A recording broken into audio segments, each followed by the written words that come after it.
Hello everyone and welcome to the Monster Report, a show highlighting those entertaining creatures of film history. Nick Adam here, and welcome to part 3 of Godzilla Ex Machina. If you haven't already, check out parts 1 and 2. In this series, we've been exploring ways that these Godzilla films have applied Deus Ex Machina in their scripts. Sometimes they work, and in some cases, they miss the mark. Remember that Deus Ex Machina means literally God of the Machine.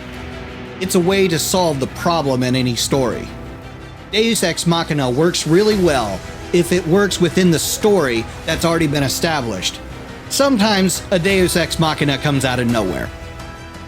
There are times that the human characters use these methods to defeat Godzilla in order to avoid utter destruction. Other times, it's how Godzilla deals with the other kaiju standing in his way.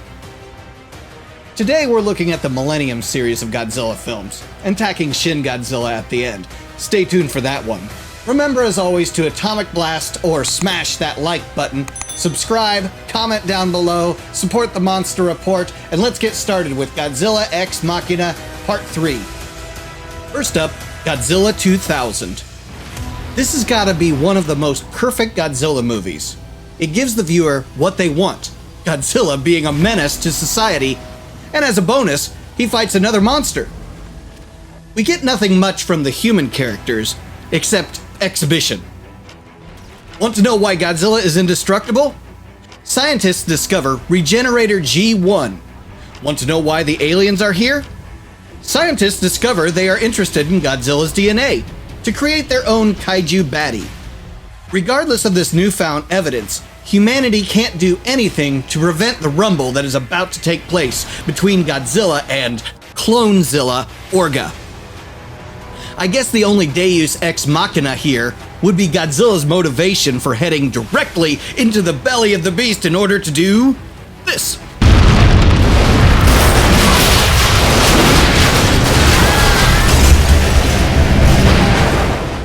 Godzilla vs. Megaguirus. Same suit, different Godzilla, same energy. Here we have ugly Bugzilla taking on the world. This Deus Ex Machina could be a giant can of Raid, but there's one problem. Megaguirus is way too fast. Since Godzilla is a chunky boy who can take hits all day, his speed has never really been high on the priority list.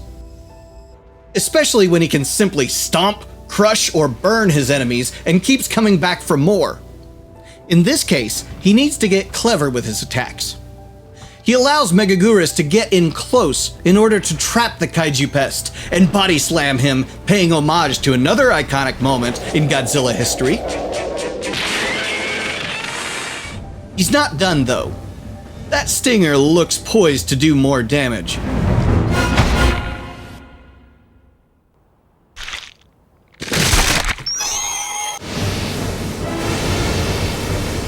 You have got to be kidding me. That was unexpected, but it works. In a way, this breaks the mold of Deus Ex Machina. Godzilla took a risk and came out victorious. But the movie isn't over yet. The human characters have a pseudoscience weapon to use. Godzilla, Mothra, King Ghidorah, giant monsters all out attack.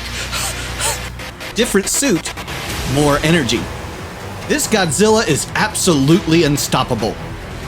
He takes on the military and 3 kaiju enemies, until the humans see a weakness and choose to take advantage of it. After taking out Baragon and Mothra, Ghidorah is the last hope. He was able to get a gaping wound in Godzilla's neck. The military already introduced to us the D-03 missile earlier in this movie, establishing it as a burrowing drill with an explosive result.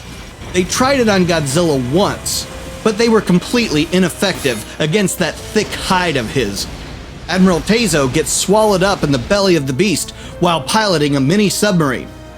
So instead of attacking the wound from the outside, he fires the missile from the inside out.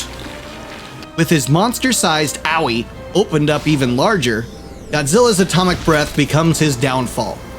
Risk, self-sacrifice, and established technology bring this beautifully crafted kaiju film to a close. Monstrous job, everyone. Godzilla against Mechagodzilla. Different suit, new storyline. It's absolutely the absolute zero weapon, right? Well, not absolutely. Remember, one way a Deus Ex Machina works well is when a character is willing to sacrifice something, or themselves to win the day. Lieutenant Hayama has been suspicious of the protagonist character Akane. He's accosted her repeatedly, blaming Akane for the death of his brother from earlier scenes in this movie.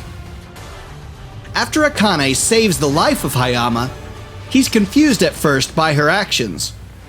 She risked her life to save his. This is a redemption that foreshadows his actions later. He flies his Heron aircraft into Godzilla's mouth in order to allow Akane to attack Godzilla with the absolute zero weapon. But in a twist of these actions, Akane saves his life again by snagging the Heron out of Godzilla's mouth, flying him into the ocean while he keeps the big lizard's mouth shut. Subtitle: Zip it. She blasts the antagonist monster underwater, creating a short-lived ice sculpture. In another twist of fate, Akane just earned her graduate degree in art. Godzilla might be out of the way for now, but he's far from being defeated. Godzilla Tokyo SOS. Same suit, same story, same Godzilla. An actual sequel in the Millennium series, but don't get used to it. So Mothra is back. Largely, we've been ignoring all prior films, but in this case, don't ignore Godzilla against Mechagodzilla, or the original Mothra from 1961. What? Yes, this is a Mothra sequel too? Poor Varan. When are you ever going to get your sequel? There's even a Amoeba's carcass laying on the seashore. Dang, this is a sequel to Space Amoeba 2? Sorry, I'm off track here. Kyu is obviously back, but the absolute zero weapon is toast. Now, he has a Deus Ex Mechagodzilla. It's a hyper maser weapon shot out from its chest. Spoiler alert, guess I should have mentioned that at the beginning of this series. Mechagodzilla is sentient with the soul of the original 1954 Godzilla. Since he is built around its bones, I guess this makes it an undead cyborg zombie kaiju from the past. Self-sacrifice, not a machine, make an alternative to Deus Ex Machina. Mechagodzilla flies itself and Godzilla out to sea, sinking themselves into a deep trench. Godzilla Final Wars. Oh boy, this movie wears me out, so I'll keep this short. The mutant Ozaki turns the tide against the alien invaders. His strength and agility are heightened because of his mutant status. But you didn't know he was Neo from The Matrix. This is exactly the kind of Deus Ex Machina that I told you doesn't work well. It's never established that this is a normal part of the world built in this movie. I'll get off my high horse now. Moving on. Shin Godzilla. New Godzilla, new universe, definitely a new direction. Scaryzilla is frozen in place because of expelling all its energy in an absolute nightmare of fire, death, and destruction. During this reprieve, the Japanese government and military plan to use a blood coagulant to put Godzilla into a state of suspended animation. Blood coagulant, huh? Where do I remember that being used on Godzilla? It contains blood coagulant. I call it Yuki's Special. Operation Yashiori, as they called it, succeeded. Or did it?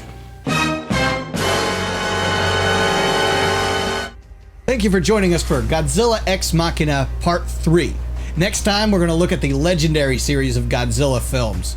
And if you haven't already, Atomic Blast or smash that like button, subscribe, comment down below. Let me know if I missed any Godzilla Ex Machinas in this episode. We'll catch you next time here on the Monster Report.